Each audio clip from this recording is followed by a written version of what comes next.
everyone, my dear Nightingales. This is your mentor Shraddha, welcoming you all to my channel Magical Medical. आज हम लोग बात करेंगे therapeutic nurse patient relationship के बारे में। ये बहुत इम्पॉर्टेंट एंड आसान भी है और कह सकते हैं थोड़ा टफ भी होगा आपको समझने में, क्योंकि हम लोग जब किसी की केयर करते हैं मरीज़ की तो थोड़ा इन्वॉल्वमेंट हो ही जाता है। ठीक है, तो थेराप्यूटिक नर्स पेशेंट रिलेशनशिप के बारे में पढ़ते हैं।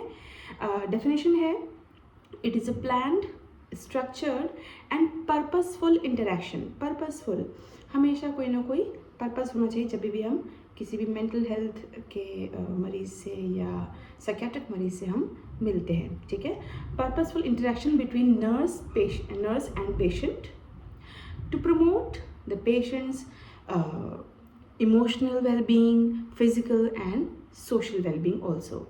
तो ऑन द ब्रीफ, हम जब भी मरीज़ से मिलेंगे एक हमारे पास पर्पस होगा, उनको किसी न किसी तरीके का केयर देने के लिए, स्टिमुलेशन देने के लिए और उनके मेंटल, स्पिरिचुअल और फिजिकल अपलिफ्ट करने के लिए। नेक्स्ट है, ये बहुत ही फ्रीक्वेंटली आस्किंग क्वेश्चन है, component of therapeutic nurse patient relationship. तो कंपोनेंट्स क्या क्या हैं, किन किन चीज़ों को हम लोग इसमें इम्प्लाई करते हैं कि हम एक अच्छा रिलेशनशिप बिल्ड कर पाएँ मरीज़ के साथ। तो सबसे पहले हम उसमें बात करते हैं ट्रस्ट की। किसी भी रिलेशनशिप में सबसे पहले ट्रस्ट बिल्ड करना ज़रूरी है।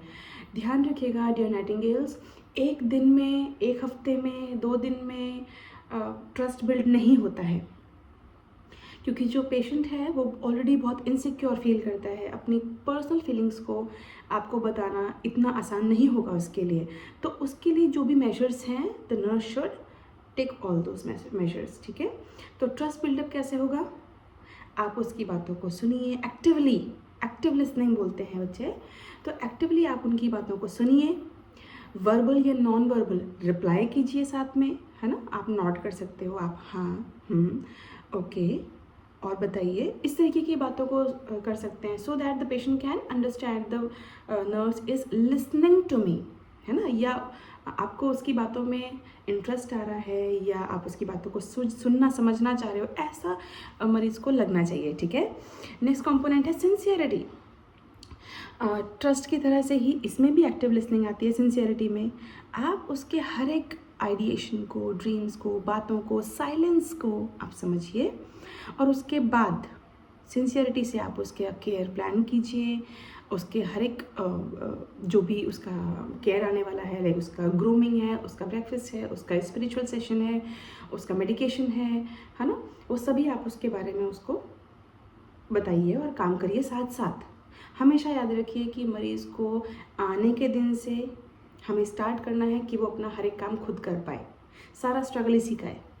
ये सब कुछ इसीलिए हम लोग कर रहे हैं ताकि मरीज़ अपना काम खुद से कर पाए। ठीक है, नेक्स्ट आता है कॉमन गोल्स। कॉमन गोल्स में अगर मरीज़ को भी जाना है, जो भी असाइलम है, मेंटल असाइलम की अगर मैं बात करूँ तो, या इवन चलिए ओपीडी बेस की भी अगर हम बात करते हैं, ओपीडी बेस पे भी अगर मरीज़ है और उसको अपनी मेंटल इलनेस से, अपनी परेशानी से, अपनी दुविधा से फ्री होना है, तो जो आप कहेंगे वो मानेगा। अगर उसको अपनी दुविधा से, अपनी परेशानी से फ्री ही नहीं होना है, या वो आराम या कंफर्ट जोन में रहना चाहता है कि असाइलम में है या ओपीडी में है, हमारे पास कोई रिस्पॉन्सिबिलिटी भी नहीं है, हमें कुछ करना भी नहीं है, खाना अपने आप मिलेगा, इवन गवर्नमेंट कुछ कॉम्पनसेशन भी देती है सीवियर पेशेंट्स को, तो वो फिर क्यों ही होना चाहेगा। तो it has to have common goals. ठीक है बेटा, तो कॉमन गोल्स अगर रहेंगे मरीज़ के, नर्स के साथ साथ होने चाहिए। इसी तरीके से नर्स और साइकियाट्रिस्ट के सब सारा जो है जो हेल्थ केयर टीम है, मेंटल हेल्थ केयर टीम, वो एकदम अलाइंड होनी चाहिए विद द पेशेंट। ठीक है, तो हमेशा ये बात का याद रखिए कि कॉमन गोल्स होना चाहिए। नेक्स्ट है ह्यूमर। अब आप लोग हमसे पूछेंगे कि ह्यूमर कैसे आएगा, the patient is not understanding anything, the patient is not willing to understand even, है ना। तो अब कैसे करेंगे हम इसको, तो ह्यूमर में आप ऐसा कर सकते हैं। देखिए क्या होता है कि जो नर्स और जो पेशेंट है, the time patient has entered the ward और द असाइलम और द क्यूबिकल, वो क्या होता है, नर्स के साथ नर्स की रिस्पॉन्सिबिलिटी बन जाती, चाहे कुछ भी हो जाए, पेशेंट चाहे कितना वायलेंट हो रहा हो, चाहे कितना डिप्रेसिव हो रहा हो, चाहे कितना भी क्या कहते हैं म्यूटिज्म में, साइलेंस में चला जाए, तो nurse has to take the measures to overcome the situation. तो नर्स को हमेशा ट्राई करते ही रहना है। अब क्या कर सकते हैं, तो उसमें क्या है कि जैसे होता है ना, दो दोस्त होते हैं ना, एकदम पक्के वाले दोस्त, चलो ठीक है, एक कमिटेड रिलेशनशिप की बात कर लेते हैं, हस्बैंड वाइफ होते हैं, तो लड़ाई भी करेंगे, नाराज़गी भी करेंगे, झूठ मूठ भी, गुस्सा भी करेंगे, but for the next moment they has to have on the same side, ठीक है, उनको एक ही साइड पे रहना है। तो नर्स क्या कर सकती हैं, थोड़ा सा कुछ जो भी उनको मालूम है या पसंद नापसंद है ना, इतने समय में पता लग जाता है। अगर पेशेंट आपसे रूठ रहा है आप, तो वो समझता है कि आपने तो कहा था सिस्टर कि आप आएंगी इतने बजे, पर आप आए नहीं, मैं चाहिए आपसे बात नहीं करता। तो नर्स उसको थोड़ा सा ह्यूमरस वे में लेके जा सकती है। हाँ तो ठीक है ना, अभी आ तो गई, अगर आप चाहते हो कि मैं आऊँ ही ना तो फिर मैं चली जाती हूँ, तो पेशेंट विल है ना, उसको रोक देंगे वो, ठीक है। तो कुछ भी ऐसा, मैं जैसा आपको एग्जांपल दे रही थी, ठीक है। तो एक ह्यूमर से क्या होता है, पेशेंट का ट्रस्ट बिल्ड और हो जाता है, बॉन्डिंग बन जाती है नर्स पेशेंट के साथ में, ठीक है। तो जो कि हमारे साइकियाट्रिक ट्रीटमेंट के लिए बहुत ज़्यादा ज़रूरी है, एक बॉन्डिंग। नेक्स्ट है एक्सेसिबिलिटी में क्या है, जब भी पेशेंट को ज़रूरत है आप अवेलेबल रहिए, ठीक है। जैसे कि कोई पैनिक सिचुएशन हो रहा है पेशेंट के साथ, पेशेंट का कोई इमोशनल ब्रेकडाउन हो रहा है, या पेशेंट बहुत एंशियस फील कर रहा है, पेशेंट का कोई मेजर प्रोसीजर होने वाला है, ईसीटी काइंड ऑफ, तो आप वहाँ पर रहिए। अदरवाइज पेशेंट को क्या होता है, नर्वसनेस होती है कि वो तो है ही नहीं। आप लोगों ने खुद भी देखा होगा, जब आप जो भी आप देख रहे हैं इस वीडियो को, कभी आप अगर छोटे बच्चे हैं जब बचपने में, तो फिर जाते हैं तो पापा का हाथ पकड़ लेंगे वो लोग इंजेक्शन लगाते समय, पापा आओ, क्यों, उनका तो कोई मेंटल इलनेस नहीं है, बट वो ट्रस्ट है कि पापा रहेंगे तो सब सही होगा, या मम्मा रहेंगी तो सब सही होगा। तो इसीलिए एक केयर गिवर की तरह, एक रिस्पॉन्सिबल पर्सन की तरह नर्स को उस जगह पे होना बहुत ज़रूरी है, ठीक है। अदरवाइज क्या हो सकता है, वो जो बॉन्डिंग, वो जो ट्रस्ट हम लोग बिल्डअप करते आ रहे हैं from the time of admission, वो क्या है, वो बीच में टूट जाएगा, ठीक है। ओके, नेक्स्ट है empathy and unconditional acceptance. Empathy का क्या मतलब होता है, अपने आप को दूसरे की जगह पे रख के महसूस करना, put your feet into the others shoe. तो कहने का मतलब दूसरे के जूते में पाँव डाल के देखो, फिर पता चलेगा कैसे होता है। तो सेम चीज़ हम लोग को पता करने की कोशिश करनी है।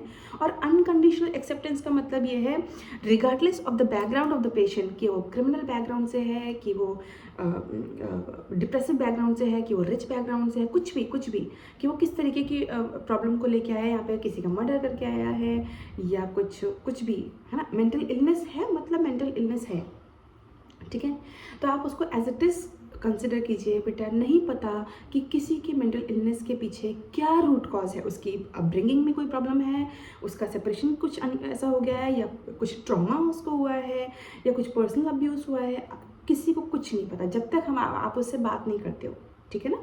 तो जो भी पेशेंट है उसको एम्पैथेटिक वे में आप देखिए कि उसको तकलीफ़ कितनी हो रही होगी, है ना। वो बोल नहीं रहा है, वो ज़्यादा, अगर ओसीडी का मरीज है तो हाथ ही धोए चले जा रहा है, सफाई करता चला जा रहा है, सब कुछ सही करता चला जा रहा है, तो उसको कितना तकलीफ होगा। The patient is not taking rest, है ना, ड्यू टू मल्टीपल थॉट्स, ठीक है। तो जैसा मरीज़ जो है उसको एज इट इज़ आप एक्सेप्ट कीजिए। नेक्स्ट है एक्सपर्टीज़। आपको आपका काम इतना अच्छा आना चाहिए कि पेशेंट के हर एक तरीके से जो भी वो आपको बताना चाह रहा है, जो भी बात आपको ट्रैक चेंज कर रहा है, या आपको मिसलीड कर रहा है, या आपको फॉल्स इन्फॉर्मेशन दे रहा है, या आपको ही जज कर रहा है, you should know all the stuff. इससे क्या होगा कि आप उसको वो चीज़ भी जान पाएंगे उसकी जो वो खुद भी नहीं जानता है, और आपका काम इतना अलाइंड होगा कि जो ट्रीटमेंट लाइन है, मेडिकेशन जो है, जो थेरेपी चल रही है, उसके साथ साथ जो आपका कम्युनिकेशन है, उससे पेशेंट बहुत जल्दी हील होगा, रिकवर करेगा, ठीक है। ध्यान दीजिएगा, respect the patient. Next component है रिस्पेक्ट इसलिए कि हो सकता है कोई ऐसा मरीज़ आया है जिसने अपनी वाइफ को बहुत मारा है, या इवन चलो किसी कोई वाइफ आई है जिसने अपने बच्चे को ही बहुत तकलीफ दिया, टॉर्चर किया है, या अपने किसी इन लॉज को या अपने हस्बैंड को, किसी भी XYZ किसी को भी बहुत टॉर्चर किया है, तो अगर आपके भी आसपास कोई ऐसा केस है या इवन आपकी फैमिली में अगर कुछ ऐसा हुआ है, तो क्या होता है, पर्सनल ग्रज रह जाता है, ठीक है। उस चीज़ को दूर करके कि इसने ऐसा क्यों किया, कुछ लोग होंगे वो चाइल्ड अब्यूज़ करते होंगे, इस वजह से वो लोग मेंटल असाइलम गए हैं। और अगर हो सकता है कि किसी भी आपके आसपास जानने में, और हो सकता है आपके साथ भी अगर कभी बचपने में कोई अब्यूज़ हुआ है, तो आपका एक पर्सनल ग्रज रहेगा उससे, बहुत फ्रस्ट्रेशन, बहुत गुस्सा रहेगा उसके लिए। बट ऐसा उस फीलिंग को छोड़कर आप उसका रिस्पेक्ट कीजिए, ठीक है। जो वो है, मैंने अभी आपको पहले भी बताया, अनकंडीशनल एक्सेप्टेंस। नहीं पता कि वो इतना अब्यूज़ क्यों कर रहा है, उसको इतने गंदे थॉट्स क्यों आ रहे हैं, वो किसी की एज नहीं देख रहा है, बच्चों का इनोसेंस नहीं देख रहा है, तो आपको ध्यान रखना है कि उसका आपको रिस्पेक्ट रखना है, एक म्यूचुअल रिस्पेक्ट। वो आपकी भी करना चाहिए, सेम वे वो आपकी भी रिस्पेक्ट करना चाहिए। This is your responsibility. अपने 1 आर्म डिस्टेंस के पेरीफेरी में किसी को नहीं आने देना है। बहुत ज़्यादा जिब्रिश लैंग्वेज में ओले ओले करके बात बिल्कुल नहीं करना है। Be professional but be kind also. इसी तरीके से अगर हम कहें तो प्रोफेशनल इंटीमेसी, नेक्स्ट कंपोनेंट है प्रोफेशनल इंटीमेसी। बेटा हम लोग को कभी कभी मरीजों को केयर देने हम लोग आते हैं, राउंड पे आते हैं, ठीक है।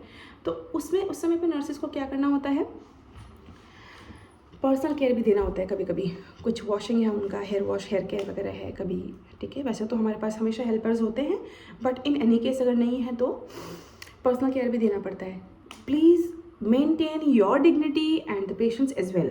हमेशा याद रखिए कि जो एक सेफ डिस्टेंस होता है, जो सेफ टच होता है, वही आप दें।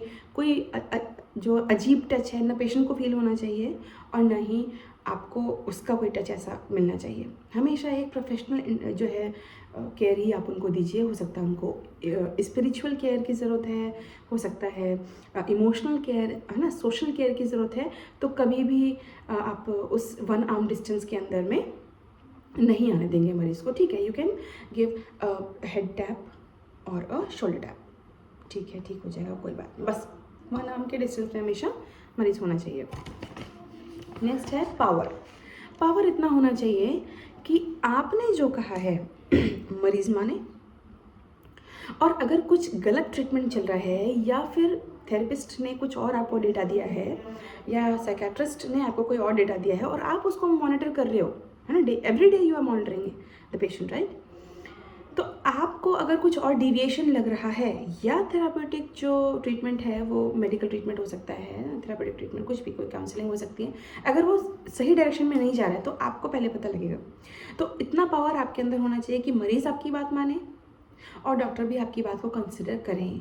हमेशा अपने नॉलेज को, स्किल्स को यूज़ कीजिए, प्रैक्टिस कीजिए उन्हीं चीज़ों की जो भी आपको एथिक्स आपके पढ़ाए हैं, रूल्स के साथ में। अपनी बाउंड्रीज को कभी भी वायलेट मत कीजिए, ठीक है।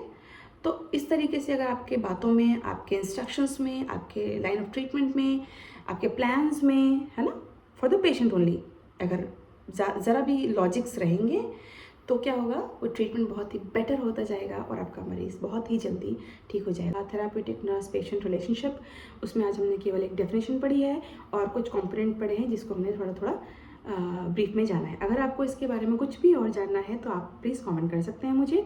तब तक के लिए मेरे चैनल को सब्सक्राइब कीजिए, लाइक कीजिए और शेयर कीजिए अपने दोस्तों के साथ, ताकि ये चीज़ें सभी के समझ में आ सकें। Thank you very much. This is your mentor signing out. Bye bye.